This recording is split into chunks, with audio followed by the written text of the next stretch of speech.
get stuck in your throat. And then I'm gonna also have an episode for y'all to show y'all and for y'all to analyze things that be happening even in your health when you don't clear your throat. It is imperative that you say what God is telling you to say and you speak. So we're in the season of letting God throw everything in a mix in 2026. Any more questions? So Unique, how would you raise your kids differently from the way your parents raised you? Oh, wow. How would I raise my kids differently? First of all, I was raised by my grandmother, y'all. I was raised by my grandmother because that is another story. But I was raised by my grandmother, and I believe she did a phenomenal job.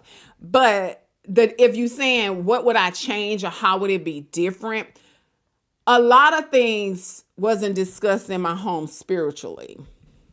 And I realized a lot of spiritual things was happening. So one thing I put into practice, not to say grandma did anything wrong, but one thing I put into practice with my kids is to let them know the spirit world is the real world.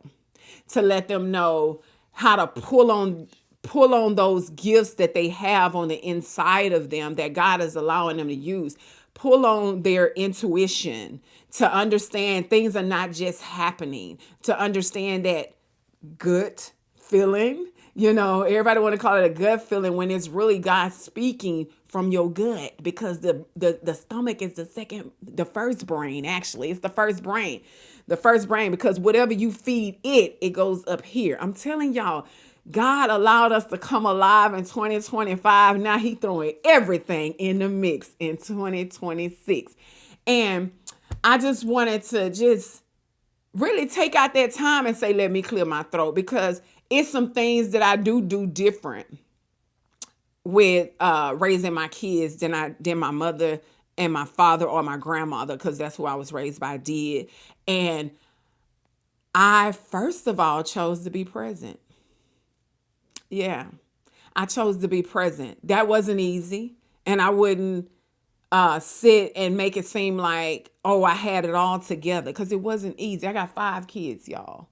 So you can only imagine I had to be present 5 times, regardless of how I felt. Okay. Because being a mother is a full-time, 24 hours, 7-day a week job. So regardless of how I felt, I had to be present. And that alone wasn't easy. That alone still,